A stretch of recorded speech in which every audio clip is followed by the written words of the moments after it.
Assalamualaikum warahmatullahi wabarakatuh. Apa kabar teman-teman semua? Semoga teman-teman dalam keadaan sehat walafiat sehingga teman-teman dapat mengikuti perkuliahan mata kuliah Matematika Terapan 2 dengan baik dan lancar. Nah, di sini kami dari kelompok 3 akan mempresentasikan mengenai bagaimana menentukan arah kiblat dengan metode COT atau kotangan. Sebelumnya, sebelum kita beranjak ke materi, kita perkenalkan terlebih dahulu kelompok 3. Yang pertama yaitu ada Mazazah Nizmatul Masna dengan NIM akhir 02. Kemudian ada Maulina Rofilia dengan NIM akhir 08. Kemudian yang ketiga ada Ayu Nurfidianingsih dengan NIM akhir 010. Dan yang terakhir saya sendiri Mufidatul Uzma dengan NIM akhir 028. Nah, di sini yang pertama kami akan membahas tentang pentingnya arah kiblat dan yang kedua tentang dalil arah kiblat yang berkaitan dengan sholat. Kemudian yang ketiga yaitu sejarah dan yang keempat yaitu metode. Nah, pembahasan yang pertama yaitu pentingnya arah kiblat kaitannya dengan ibadah sholat. Pengetahuan tentang arah kiblat sangat penting bagi umat Islam. Ketika umat Islam melaksanakan ibadah sholat, salah satu syarat sahnya yaitu menghadap kiblat. Mengingat pentingnya arah kiblat dalam menjalankan ibadah sholat, maka hal utama yang harus dipersiapkan ketika akan membangun sebuah musola atau masjid adalah menentukan arah kiblat. Nah, kiblat bagi orang yang sholat dan dapat melihat Ka'bah adalah menghadap ke bangunan Ka'bah, sedangkan kiblat bagi orang yang Komisi Fatwa MUI Pusat melalui Fatwa MUI nomor 5 tahun 2010 yang menyatakan bahwa kiblat umat Islam di Indonesia adalah menghadap ke barat laut dengan posisi bervariasi sesuai dengan letak kawasan masing-masing. Artinya perlu ada perhitungan arah kiblat pada setiap kawasan. Nah, ini di seluruh Indonesia ini kan di seluruh dunia itu kan pasti letak masjid atau musola kan berbeda-beda. Maka dengan begitu diperlukannya bagaimana sih kita menentukan arah kiblat dari letak posisi masjid atau musola masing-masing. Kemudian yang kedua dalil-dalil tentang arah kiblat dan sholat.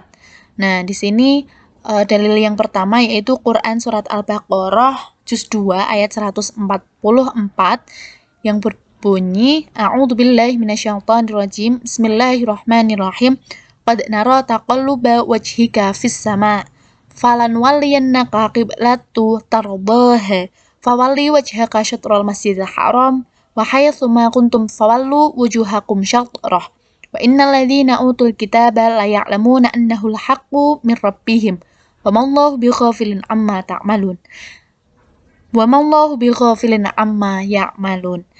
Yang artinya, sungguh kami sering melihat mukamu menengadahkan ke langit, maka sungguh kami akan memalingkan kamu ke kiblat yang kamu sukai. Palingkanlah mukamu ke arah Masjidil Haram dan di mana saja kamu berada. Palingkanlah mukamu ke arahnya. Dan sesungguhnya orang-orang Yahudi dan Nasrani yang diberi Alkitab, Taurat dan Injil memang mengetahui bahwa berpaling ke Masjidil Haram itu adalah benar dari Tuhannya dan Allah sekali-kali tidak lengah dari apa yang mereka kerjakan. Nah, dalil ini juga diperkuat oleh Quran Surat Al-Baqarah ayat Juz 2 ayat 149 yang berbunyi wa min haitsu kharajta fawalli wajhaka syatrul masjidil haram wa innahu lil haqqu mir rabbik wa mallahu bighafilin amma ta'malun, yang artinya dan dari mana saja kamu keluar datang maka palingkanlah wajahmu ke arah Masjidil Haram, sesungguhnya ketentuan itu benar-benar sesuatu yang hak dari Tuhanmu dan Allah sekali-kali tidak lengah dari apa yang kamu kerjakan. Nah, dari kedua dalil mengenai arah kiblat dan sholat ini tadi, maka perlu adanya kita mengetahui bagaimana cara menentukan arah kiblat, yang mana metode-metode ini nantinya akan dijelaskan oleh presentator berikutnya. Assalamualaikum warahmatullahi wabarakatuh. Di sini saya Maulina Rofilia akan menjelaskan tentang sejarah perkembangan cara penentuan arah kiblat dari zaman kuno hingga modern.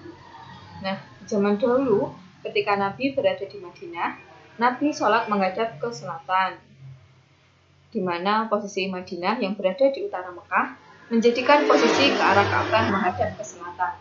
Nah, selanjutnya pada abad pertengahan, arah kiblat ditentukan menggunakan penampakan arah munculnya bintang Konopus Najm Syuhail yang sering terbit di belahan bumi selatan. Nah, dengan cara inilah dalam kurun waktu 1000 tahun, kaum muslimin menentukan arah kiblat.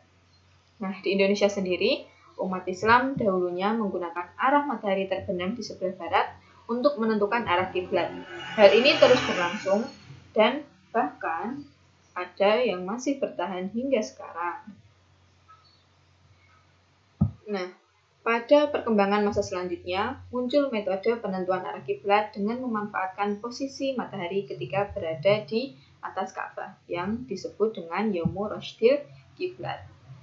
Nah, di mana alat yang digunakan dapat berupa sebuah tongkat istiwa yang lurus dan ditegakkan di tanah atau bidang yang datar dan luas. Nah, di sini ketika Yaumu Rashdil Kiblat, itu matahari posisinya berada tepat di atas Ka'bah. Nah, pada saat itulah kita dapat menentukan arah kiblat menggunakan tongkat istiwa, yaitu tongkat terserah bisa dari bambu, kayu, atau batang besi. Yang penting tongkat tersebut harus lurus, kemudian ditegakkan di sebuah bidang datar yang luas. Nah, bayangan yang terbentuk dari tongkat itu akan menuju ke arah kiblat, akan bisa menunjukkan kita ke arah kiblat. Selanjutnya, berkembang metode penentuan arah kiblat dengan menggunakan rukun mujayyab, yaitu sebuah alat tradisional yang digunakan untuk mengukur sudut arah kiblat. Alat ini berbentuk seperempat lingkaran yang dilengkapi dengan sebuah bandul. Nah, rubuh mujayyab yang berkembang di Indonesia sendiri adalah rubuh mujayyab yang berukuran relatif kecil, yaitu berukuran sekitar kurang lebih 23 cm dan terbuat dari berbagai bahan seperti kayu, plastik, dan kuningan. Selain itu, alat ini ternyata sudah dikembangkan oleh ilmuwan muslim pada abad ke-11 Hijriah oleh Ibnu Shatir. Sebenarnya ukuran ini kurang begitu akurat karena data-datanya relatif tidak jelas. Ukuran rubuh mujayyab yang ada sekarang ini dibuat kecil agar bersifat fleksibel untuk kepentingan observasi. Kemudian, selanjutnya, setelah kompas ditemukan, kemudian dikembangkan cara mencari arah kiblat dengan memanfaatkan kompas. Namun penggunaan kompas yang bekerja dengan mengandalkan magnet bumi kurang efektif dan kurang akurat. Nah, kompas sendiri bekerja dengan mengandalkan magnet bumi karena itu dirasa kurang efektif karena ketika kompas bekerja dan digunakan di daerah yang terdapat banyak barang yang mengandung arus listrik serta logam magnet kuat akan mempengaruhi pergeseran jarum kompas sehingga data yang digunakan kurang akurat. Selain itu, tingkat ketelitian dan ketepatan kompas juga kurang rinci. Hal tersebut disebabkan kompas hanya mampu menunjukkan arah dalam satuan derajat, sedangkan dalam menentukan arah kiblat perlu mencari posisi setepat mungkin agar dapat menghadap kiblat. Jadi memerlukan sebuah alat yang mampu memberikan keterangan baik dalam satuan derajat, menit maupun detik. Nah, penggunaan kompas sebagai penentu arah kiblat hendaknya tidak menjadi alat ukur yang utama, tetapi dapat dipergunakan sebagai alat penunjang. Nah, alat selanjutnya yang dapat digunakan untuk menentukan arah kiblat secara akurat adalah teodolit. Nah, pada dasarnya, alat ini berupa sebuah teleskop yang ditempatkan pada suatu dasar yang berbentuk membulat, sebuah piringan di sini, yang dapat diputar-putar mengelilingi semua vertikal, sehingga memungkinkan sudut horizontal untuk dibaca. Nah, di sini teodolit di bagian atas ini nanti bisa diputar 360 derajat. Nah, selain digunakan untuk menentukan arah kiblat. Theodolit ini juga dalam pekerjaan bangunan digunakan untuk menentukan sudut siku-siku pada perencanaan atau pekerjaan fondasi. Theodolit juga dapat digunakan untuk mengukur ketinggian suatu bangunan vertikal. Nah, selanjutnya, ketika seiring perkembangan teknologi dan munculnya smartphone, manusia mengembangkan teknologi GPS atau Global Positioning System yang dapat digunakan untuk menunjukkan titik koordinat di permukaan bumi secara akurat. Nah, dengan bantuan GPS ini kita dapat tahu letak kita berdasarkan koordinat garis lintang dan garis bujur secara akurat, baik dalam satuan derajat, menit maupun detik. Nah, kemudian muncul software Google Earth. Namun hanya dapat digunakan sebagai aplikasi tambahan, bukan sebagai alat ukur untuk menentukan arah kiblat. Nah, di Google Earth dan GPS ini prinsipnya sama, dia dapat menentukan pada dasarnya dia dapat menentukan posisi kita di lintang mana dan di bujur mana. Kemudian dari dua teknologi GPS dan Google Earth, kemudian dikembangkan software lain yang lebih khusus yang dapat digunakan sebagai penentu arah kiblat, seperti Qibla Locator dan Qibla Finder, yang dapat dimanfaatkan pula untuk mengecek arah kiblat bangunan masjid atau musola dilihat dari atas permukaan bumi. Materi selanjutnya mengenai metode yang digunakan untuk menentukan atau menghitung arah kiblat akan dijelaskan oleh presentator selanjutnya. Untuk selanjutnya, kita akan membahas tentang metode quotient untuk menentukan atau menghitung arah kiblat. Nah, bisa dilihat ya teman-teman, apa yang disebut dengan A, B, dan C. Nah, A ini misalkan ini sebagai Ka'bah, kemudian B sebagai pengamat, dan C sebagai kutub utara. Untuk A kecil ini merupakan sisi yang berhadapan dengan sudut A, kemudian B ini juga sisi yang berhadapan dengan sudut B besar, kemudian C kecil ini juga merupakan sisi yang berhadapan dengan sudut C. Dalam menentukan arah kiblat menggunakan rumus quotient didapatkan dari turunan rumus kosinus segitiga bola. Nah, untuk rumus kosinus segitiga bola itu seperti ini ya teman-teman. Kemudian yang kita akan pergunakan yaitu rumus yang kedua, yaitu cos B sama dengan cos A kali cos C plus sin A kali sin C kali cos B besar. Nah, cos B ini dimodifikasi karena kita akan menghilangkan sin A kali sin C, maka kita bagi semuanya dengan sin A kali sin C seperti ini. Kemudian kita dapatkan bahwa cos B sama dengan cos B per sin A kali sin C dikurangi cos A kali cos C per sin A kali sin C. Nah, dalam hal ini perlu adanya hukum sinus untuk melanjutkan modifikasi menjadi rumus quotient. Hukum sinusnya yaitu seperti ini. Sin A kecil per sin A besar sama dengan sin B kecil per sin B besar sama dengan sin C kecil per sin C besar. Ini berlaku sebaliknya. Maksudnya apa? Misalkan A-nya yang di atas itu juga boleh. A besarnya yang di atas atau A kecilnya yang di bawah itu juga boleh. Yang penting jika semuanya yang atas besar berarti juga yang bawahnya itu kecil. Berlaku untuk sebaliknya. Maksudnya jangan misalkan yang sin A besar per sin A kecil itu nanti sama dengan sin B kecil per sin B besar, itu jangan ya. Jika semuanya kecil maka jika semuanya yang atas kecil maka yang bawah juga semuanya besar. Kemudian dengan menggunakan rumus sinus, rumus cos B menjadi cos B sama dengan cos B min cos A kali cos C per sin A kali sin C. Ini merupakan rumus yang tadi. Kemudian kita modifikasi lagi bahwa kita mengubah juga dengan cos C kecil ini. Cos C kecil menjadi cos A kali cos B per sin A kali sin B kali sin C besar. Kemudian kita juga mengubah sin C kecil ini menjadi seperti ini. Kemudian selanjutnya kita bagi, kan ini sudah ada sin B, kita kalikan dengan dibagi dengan sin B. Kemudian ini menjadi cos B per sin B sama dengan Nah, seperti ini. Lalu kita dapatkan bahwa kotan B sama dengan kotan B min cos kuadrat A kali kotan B per sin A kali sin C dikurangi cos A kali kotan C besar. Nah, melalui proses yang seperti ini dengan modifikasi-modifikasi, maka rumus yang kita pergunakan untuk menentukan arah kiblat ini menjadi kotan B sama dengan kotan B kecil kali sin A per sin C besar dikurangi cos A kali kotan C besar. Kemudian biasanya dalam penghitungan itu kita juga dicari azimutnya. Nah, azimut itu apa sih? Azimut adalah jarak sepanjang lingkaran horizon menurut arah jarum jam mulai dari titik utara sampai ke titik tertentu pada lingkaran horizon itu. Azimut titik timur adalah 90 derajat. Nah, itu kan yang kita cari dari titik utara, maka titik utaranya di sini ya. Kemudian ke arah timur, misalnya titik timurnya di sini, maka azimutnya yaitu 90 derajat karena sesuai dengan arah jarum jam yaitu ke sini ya teman-teman.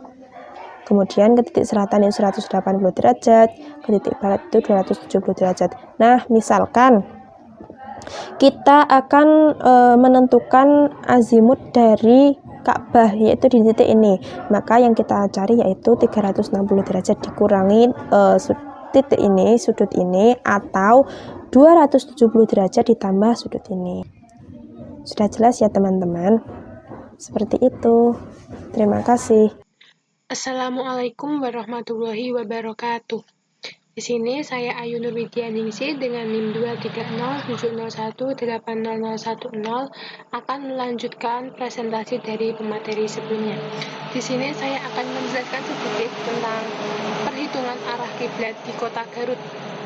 Nah, di sini menentukan arah kiblat dan azimut kiblat Masjid Agung Garut. Untuk mendapatkan arah kiblat, kita harus menentukan data-datanya, yaitu yang pertama lintang Masjid Agung Garut.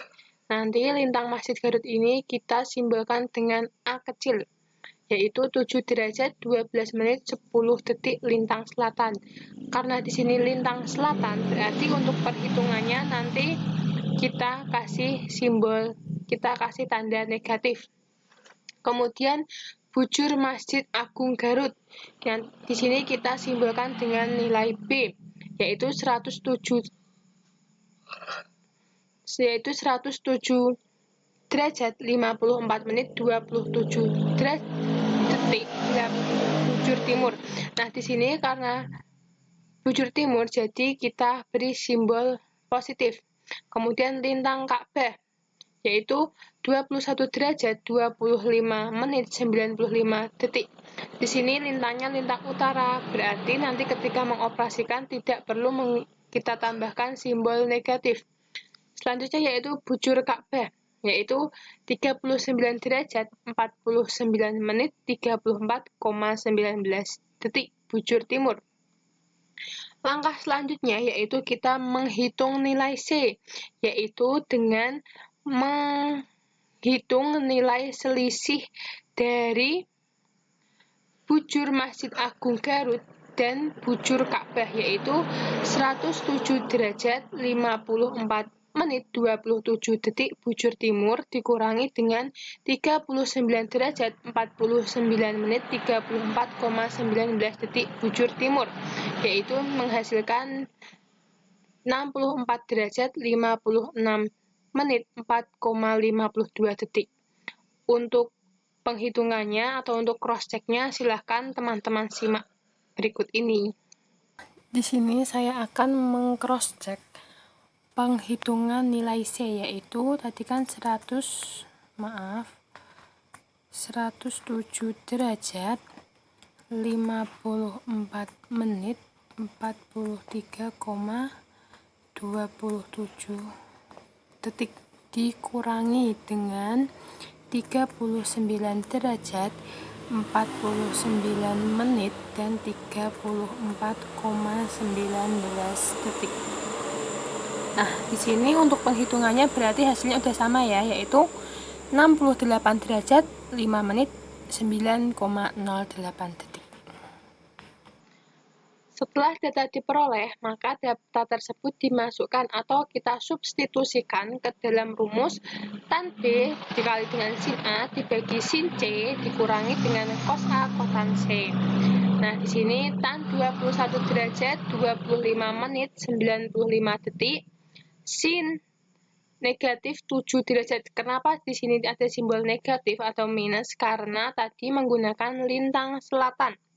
12 menit 10 detik dibagi dengan sin 64 derajat 56 menit 4,52 detik cos negatif 7 derajat 12 menit 10 detik dan seterusnya. Kemudian kita peroleh nilai kotan B yaitu 65 derajat 26 menit 34,48 detik. Ini untuk penghitungan dari azimut utara ke barat.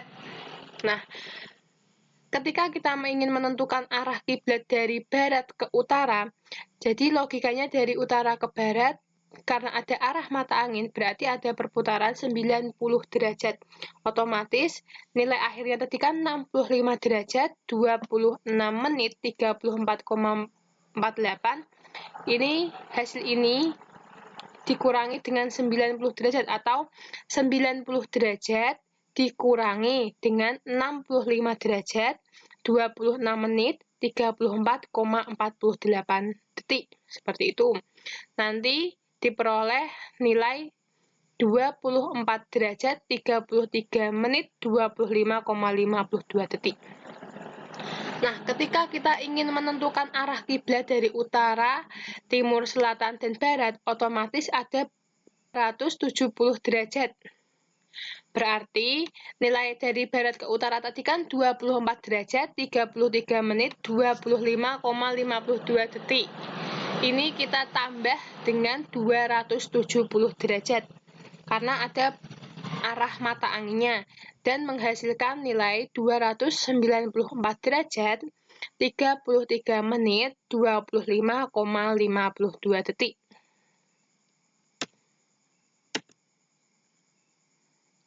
Nah, selanjutnya yaitu kita sudah sampai di penghujung presentasi, yaitu saya akan membacakan kesimpulan dari pemateri pertama, kedua, ketiga, dan terakhir. Yaitu yang pertama, cara dan alat yang digunakan dalam menentukan arah kiblat mengalami perkembangan. Awalnya hanya berpedoman benda langit, kemudian menggunakan alat sederhana seperti tongkat istiwa, rubuk mujayyab, kompas, hingga berkembang dengan ditemukannya software pada smartphone yang membantu menentukan arah kiblat secara akurat kapanpun dan dimanapun. Hal ini tentunya sangat mempermudah kita ketika kita berada di alam bebas.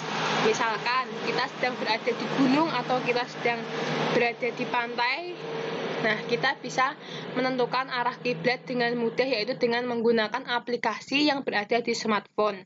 Kemudian dalam menghitung arah kiblat menggunakan metode COT, terlebih dahulu kita cari letak koordinat lokasi titik di bumi menggunakan GPS. Nah, teman-teman pasti sudah punya aplikasi GPS kan? Nah, itu bisa dimanfaatkan.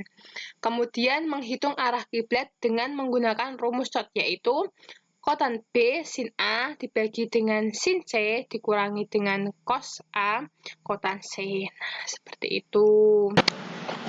Itu tadi presentasi dari kami, kurang lebihnya kami mohon maaf. Untuk teman-teman, jangan lupa selalu memakai masker dan patuhi protokol kesehatan dari pemerintah. Nah, terima kasih.